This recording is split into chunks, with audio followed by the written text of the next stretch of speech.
My gallery wall is one of my most highly viewed reels over on my Instagram page, so I thought that I would share with you guys the process in terms of how I templated out my gallery wall and some of my tips in terms of creating the best layout for your space.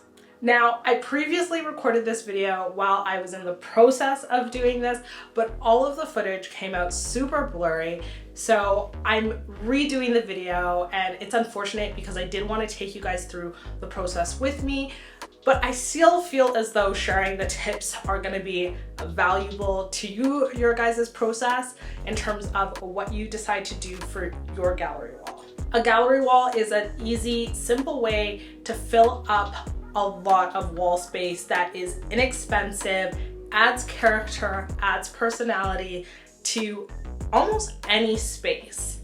In total for my gallery wall, I believe I spent about $250 to $300. So the first step in terms of creating a beautiful gallery wall is to find a space. I believe that space is right above a sofa that usually would warrant a large piece of art that may cost you, upwards of thousands of dollars. Those are great spaces. Stairwells are great spaces for gallery walls as well. Behind your office, behind your desk, it makes a really great backdrop for Zoom calls. If you have awkward nooks or crannies inside of your home as well, I believe that floor to ceiling gallery walls are another great option for you to be able to utilize and decorate that space. For my gallery wall, I picked a specific theme. I think that having a theme to your gallery wall can really make it very cohesive. So for me, I picked a theme of black and white images that I wanted it to be, and I wanted it to be abstract, sexy. I also wanted it to show like female empowerment. I wanted it to have a little bit of a tropical feel, bringing that like sexy tropical vibe to the space. I think that having a theme when deciding what you want to do really helps you in terms of the direction that you go in selecting your photos. So tip number one is going to be to use the resources that are available to you that are free or inexpensive to be able to get your images. This may mean that you go ahead and you shoot some of the images yourself, taking family photos, photos of some pets.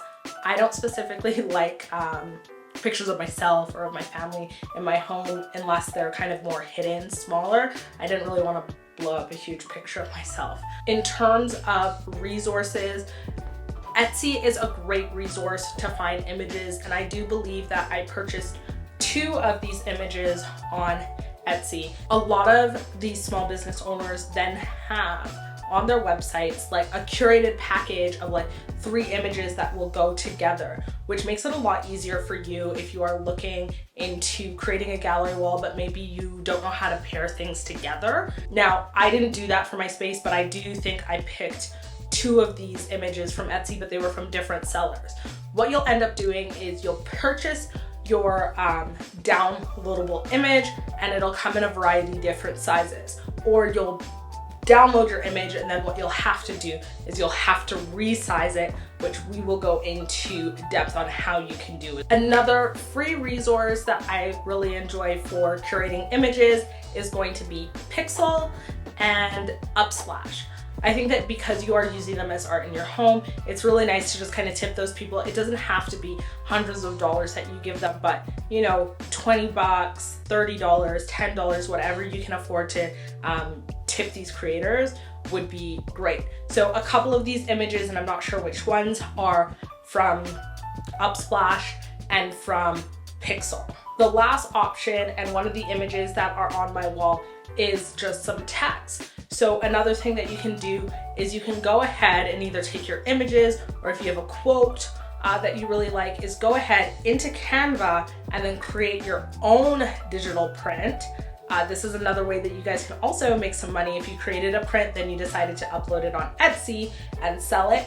I didn't end up doing that, but I went ahead and I created a print, and it was hustle, and it just has the definition of what hustle is and what it means to me. Now, the picture frames that I selected are black, and they're from IKEA. It was cheap and cheerful. There's an IKEA close to where I live, so I was able to get a variety of different sizes. I think that it is very important that when you are creating a gallery wall, that all of your picture frames have the same thickness. Whether or not you choose to use the border inside of it, that's up to you, and you'll see that on my wall I have a couple images that do have and a couple images that don't have the border on the inside. Another place that you can look to for inexpensive picture frames is H&M. This was my alternative, but because I don't have an H&M home here in my city and I had to rely on shipping to get these items here, I didn't want to pick any that had little cracks or nicks on them and then have to go back and forth with the return process. That's why I felt like IKEA was a little bit easier. The IKEA frames do come in like a natural wood color, white, black. There are different sizes, different thicknesses. The bevels can be different on them. So there's a lot of options that are available to you through IKEA, H&M Home. And then of course, if you decided that you wanted to go with a higher end option, you can always go to a print store. A lot of them will have frames as well, or Michael's or Hobby Lobby, depending on where you live. I went ahead onto the website to determine what sizes the frames were available in. From there, what I did is I purchased a couple of frames with a few extra. What I did then is I traced the frames on some just like, what was it? It was wrapping paper, but it was like just like a brown wrapping paper that I had left over from Christmas time. So I traced the frames. Now, you don't have to go to IKEA and purchase the frames prior to you deciding on to trace them. You can always just go online, see the sizes, and then measure it out and cut the paper based off of those sizes. But I purchased them first, purchased a couple extra, brought them home, and then traced them. It was just an easier process for me. After tracing out all of my frames, I then decided on the layout that I wanted. So I put everything up on the wall, meaning the templates that I created. I put them up on the wall and I just used some painter's tape to then stick them up on the wall, and I let that layout sit on my wall in kind of like that templated version for about a week. I played around with the placement of specific images, or not the images, but the templates to see what I felt looked the best. So I put it up, I'd go away to work, I'd come home, look at it again, move things around a little bit. I think that this is what really makes my process a little bit different, and it made me come up with a layout that I really love. Once I was settled on a layout, I then had to determine what image I wanted in what place. One thing to take into consideration when deciding what image you want in what place is looking at color density.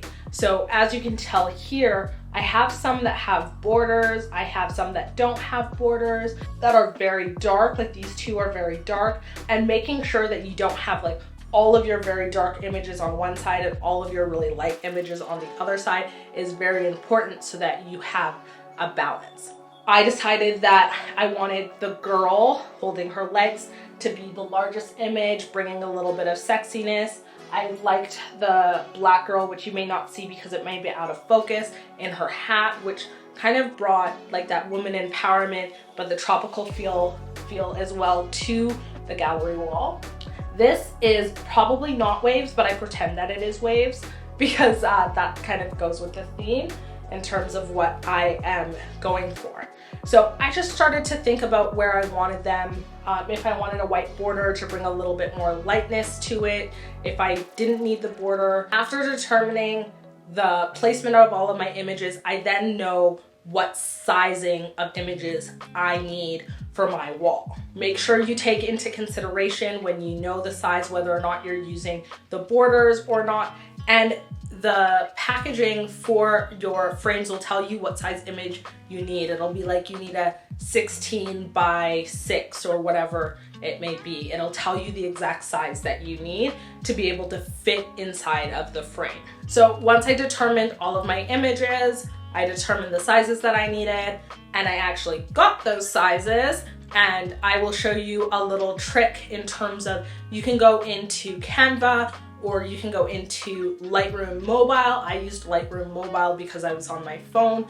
You can also use Lightroom on your iPad.